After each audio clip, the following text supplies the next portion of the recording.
Hey everyone, I'm Chad, I'm Khalil. and we are the Marshals of Truth. So, in our last episode, we talked about the progression of Benito Mussolini and his evolving beliefs towards his rise towards fascism. So, in our last episode, we talked about how Benito Mussolini was an international socialist. One of his core beliefs is that he wanted to upend the liberal democratic system and create a system that not only, was a socialist system, but it also bridged a divide between the class, not just the classes, but the whole people of a nation as well. Benito Mussolini was a very revolutionary socialist. He wanted it to occur not just in his country but across.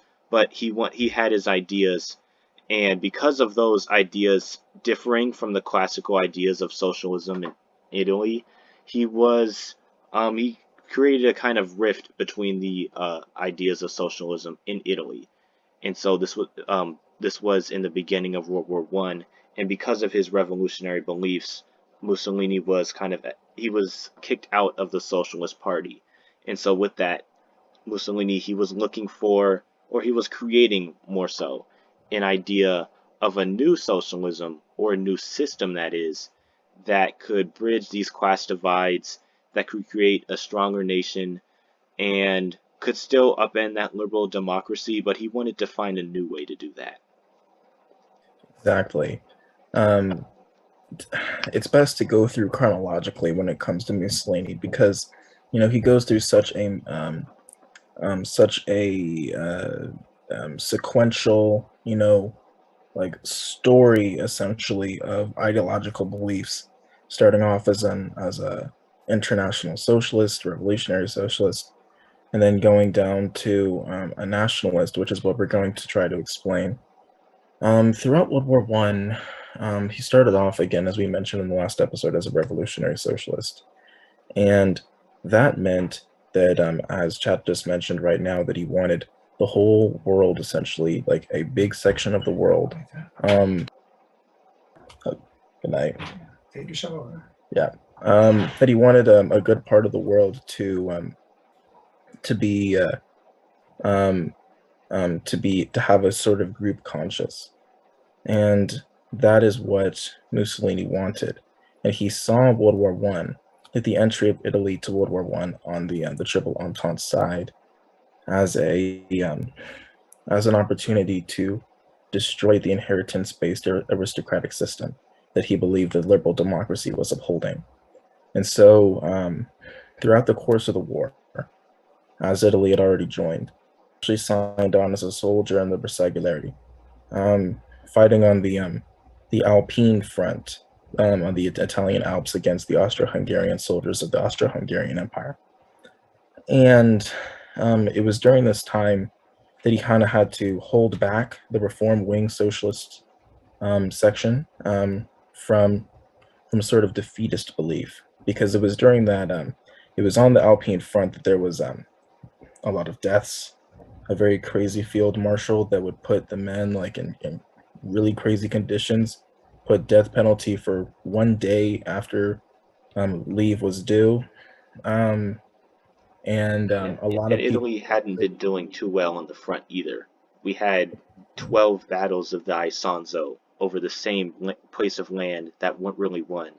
Later Right, in the war, we had the Battle of Caporetto, which saw the kind of rout of Italian forces from a very important place. And so, yeah, the war it wasn't going too well for the Italians as Mussolini was serving. right, and so they basically stood in the same place. The fronts never shifted like any more than 100 miles in width. Um, they And so there was just a lot of war weariness. Like there would normally be a certain sense of morale in the public on the home front during a war if the front lines are moving, if the front lines are moving in a certain direction, in a favorable direction. But in the case of Italy, it was just a lot of like staying in the same place, attacking, and getting a lot of men killed, and then attacking in the same place again and again and again and again and again until finally, in the last 2 weeks of the war, that they finally achieved some sort of rout over their enemy. And so Mussolini, as being a very influential um, um, person within the Socialist Party in Italy, while also being a soldier for part of that time during the war, he had to fight the pacifist side, the war weary reform wing side. Um, and so it was during this time that he became much more of a nationalist, that he justified to the Italian people that this was a just fight, that this was a good fight, you know, um, and that Italy was fighting on France's side, which is like the home of revolution and liberty, as well as Britain for their history, as we just mentioned, with the English Civil War, of regicide and fights against absolutism and liberal democracy with the Bill of Rights in 1689. Um, and so um, there was that. But then at the same time, a little bit of contradictory is that the conditions of Italy joining World War One were laid out in what is called the Treaty of London, that was signed in 1915, the year that Italy joined the war, a year after the war had started, in where there were certain like and where there were certain promises made by Britain and France and Russia as well, that Italy would receive certain areas that that were homes to like the ethnic Italian people around the side of the Adriatic. And if I could just show you that, uh, never mind. Basically, the Adriatic, there's Italy on like the major side of the Adriatic, but then there's also the other side that holds a lot of like South Slavic areas, like what's modern day Bosnia and Herzegovina, and Albania, as well as Slovenia, um, like Croatia. And during World War One, this was all part, mostly, of what was the Austro-Hungarian Empire. But believing when the Treaty of London was signed, that that empire would collapse at the end of the war. Um, Italy was hoping to claim some areas along that line, as part of what was called the Risorgimento, amongst 19th century Italian intellectuals, the unification of the Italian people, of the ethnic Italian people. Um, and so when the war ended and the empire was dissolved, new nations were being formed during the Paris Peace Conference that created the peace negotiations for which this new world order after World War One was established. And so it was during this time when these new nations were being developed, um, that Italy was proven that it wasn't going to get the things that they wanted. They weren't going to get that territory that they wanted in that region, which is called Dalmatia. Now, I was hoping that I could show you exactly where that is. Um, let's see if I can. Yeah, Um, as you're doing that. But yeah, when the Paris Peace agreements were being made, Italy wasn't getting the land that it wanted. It wasn't getting some of, as you could bring up the map and kind of show it. right. So Yeah. this is the very long title for what was the Austro-Hungarian Empire during the time of the war. This is the Kingdom of Italy, because it was partially democratic and had a monarchical system still. They still had a king that was somewhat powerful. But anyway, this region is what Italy wanted. Italy wanted a huge section of this region, and it was in this area that Italy claimed that there were many Italian-speaking peoples that wanted to be part of Italy, and that Italy wanted to be part of their territory, about part of their state. And at no point was was was migration considered. No, they wanted them to be part of the state. They like in the Kingdom of Italy, the Italian peoples, and Mussolini as well. He believed that if these people were Italian, and the people that lived over here was Italian, then this was Italy, and it should be a part of Italy. if you can see my cursor. Hopefully you can. Yeah. And this was Europe after World War One, a much more messy system than before, because a lot of nations they they had their own nationalist movements along as part of their bigger empires, as you can see over here. A lot of new nations were created, and during the Paris Peace Conference, negotiations were made to be able to create the borders for those new nations, one of which was Yugoslavia. Um, and and the result of which, they did not get what they wanted. They got a little bit. They got this city that they fought over called Fiume, which had a very large Italian population, but all the areas along here they pretty much did not get. And Yeah. so Mussolini, he kind of had a very big problem with this, to say the very least. And I'll expand on that after Chad has something to say. Yeah, I was kind of basically just following along on that point. So he had a very big issue with this because he felt that the allies that he and Italy had been fighting with, France, Great Britain, that they had essentially screwed them over. He thought that that Italy would be regaining some of the land that they had wanted, or gaining the land that other Italian people that they felt should be part of their land, but they didn't. And so when Italy received this decision and they get the request, Mussolini saw that as the two liberal, the two, well, some of the nations who were upholding the liberal democratic system to be, as I said, kind of going against him, to be going against not just him, but going against Italy. So he saw those nations, as I said, who were liberal and who were democratic, as holding Italy back.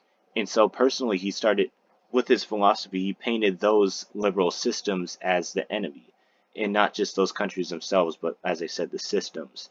And so that went into his whole view of the liberal democracies still upholding the old systems of aristocracy, um, inherited wealth, and just the bourgeoisie in general.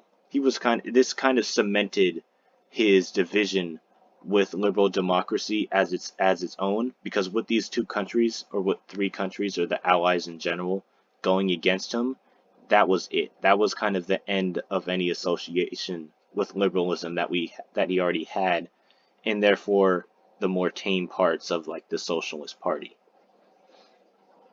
Right. So this was a certain moment within Mussolini's personal history, within his biography, that was very important for him in the future, because he saw that Italy had achieved now a mutilated victory, in where the borders had barely been changed, and where the Italian peoples that were in those areas were not united with Italy like they should be.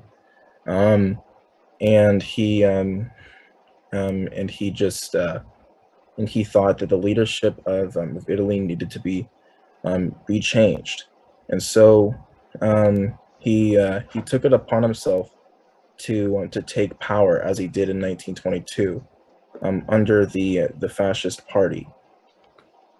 And so um, in this in an article by the website Truth Out, called "Fascism is Possible Not in Spite of Liberal Capitalism, but Because of It," it says, quote, "Mussolini promised to make Italy great again, to return to the golden age of the Roman Empire.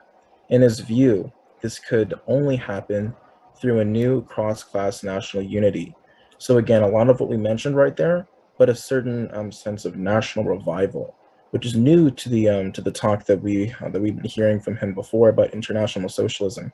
Now he's really hanging on to the nationalism element, because he saw the history of Italy as being part of the Roman Empire, and then he he looked at how Italy, the Roman Empire fell around the 400 or 500s AD, and for the next over 1,000 years, Italy was largely being ruled by German kings, by foreign kings, sometimes Spanish kings, and French. just being completely dominated by these other big powers, France, Spain, Germany, Austria, throughout its history. And that's what the Risorgimento, as I mentioned before, was all about. It was about trying to unite the Italian people, trying to bring them under this kingdom of Italy, not under Austria, not under Germany, not under France or Spain, under Italy. And that's why he was so bullish on trying to bring in those Italian peoples from those territories that are also occupied by South Slavic peoples. Trying to carve up a bit of this state of Yugoslavia that was created after World War One,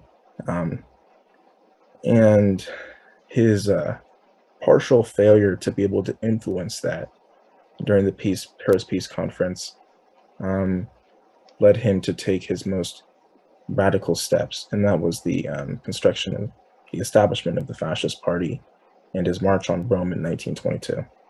Yeah. So, as we mentioned in that article, one of the new ideas that he was bringing forward was a cross class national unity. So, with Marxism, with socialism, the big uniter usually in these circumstances is class, your economic class. So, and as we've mentioned before, with Marxism, it's usually the poor or the workers. It's usually the workers are uniting against the bourgeoisie or the elites or the aristocrats, all the people who are holding them down. Um, and so they're in those systems, you're using those classes to unite the people against that kind of common enemy and doing a revolution so that they could create a country that better suits them. With this new idea of a fascism that Mussolini was bringing forward, he's wanting to bring that unity across the class lines. So it's not just, the workers of Italy are coming together to establish a new country, or it's not just the middle class people of Italy who are wanting to start a new country.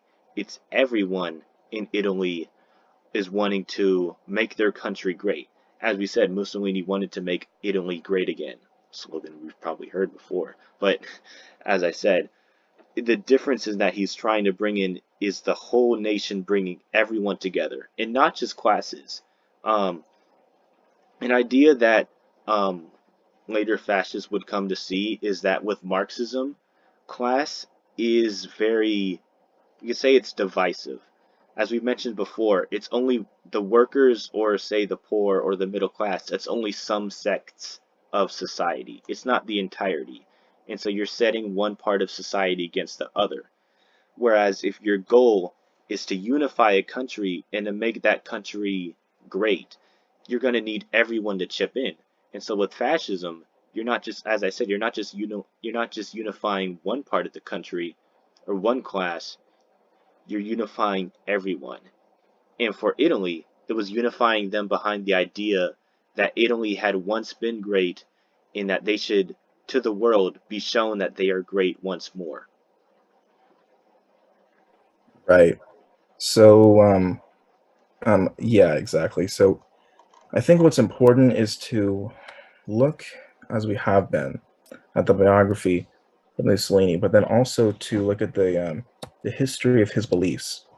You know, we commonly we we look at um, um, we look at the history of Marxism and wait 1 second. We we look at the history of Marxism, originating with Karl Marx, and then commonly what our mind likes to go to right after that is the is Lenin, for example, and then with Stalin under the Soviet Union, like that sort of idea right there, that's called Marxist Leninism. Um, but then what people don't know is that there was also another way in how it was interpreted. It was from Marx right here to this guy called Georges Sorel, and what he advocated for was the mobilization of the crowd in mass politics, which eventually led to this.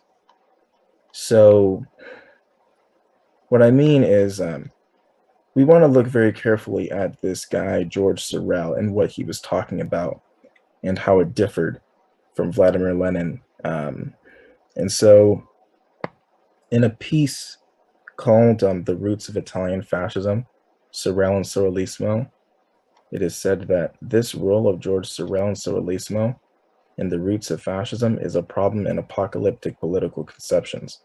The desire for a drastic and total renovation of post-Risorgimento Italy, end quote. So, Sorel, he advocated for the the beginning of mass politics. He looked at the social change that was occurring at the end of the 19th century and how the average person was becoming more political and how the crowd can be used for politics, about how the aristocracy was starting to matter less and less, that intellectuals were beginning to be ignored more and more, and how there was an opportunity for someone to hypnotize and manipulate a public, populists, to take over. Yeah. Yeah, So as we said, Sorel recognized the importance of the crowd, of the population, the mass population towards politics. One of the things that the invention of liberal democracy brought upon was the importance of the individual and how that individual um, can make political change. Before, when life was under kings, the individual had no real purpose besides serving the king. And so the whole masses of people, their whole purpose was to serve the king, serve the state. They had no political intentions. They couldn't do anything. They were all peasants. Well, a majority of them were peasants who worked for the king. When liberalism arrived, it introduced the idea that people can have, or the masses, people can determine what government they want for themselves. They can determine who they want to vote for, who they want to depose, who they don't want to vote for, or who they don't want to rule over them. So these groups of people now, instead of just being um, uninvolved and unable to be involved in politics, are now much more important. And he recognized this. And so Sorel, he philosophized both during and after the death of Karl Marx, and so he recognized, along with Marx, the importance of the crowd and the importance of using the mass population, um, whether that be with a certain class or just everyone in general.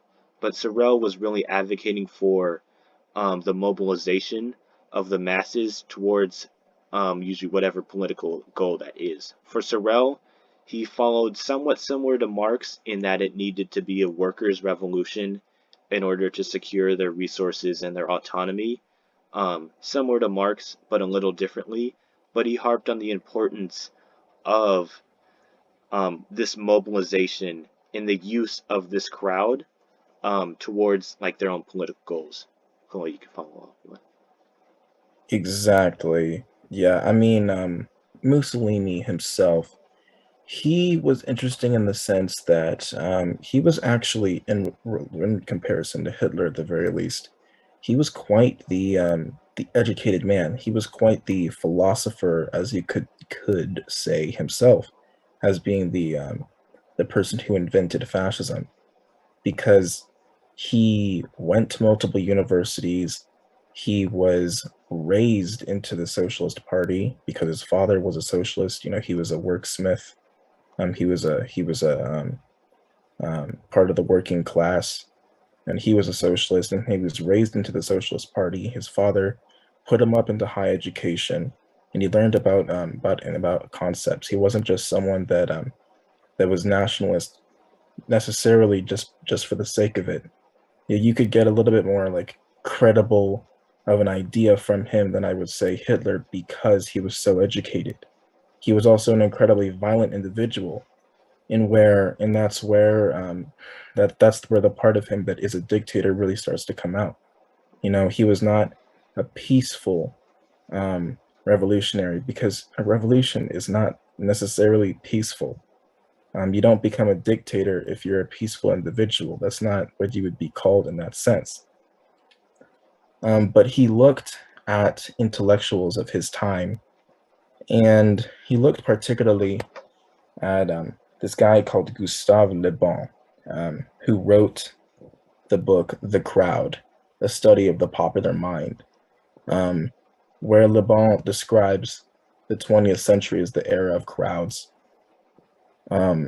where, quote, while all our ancient beliefs are tottering and disappearing, while the old pillars of society are giving way one by one, um, the power of the crowd is the only force that nothing menaces, and of which the prestige is continually on the increase.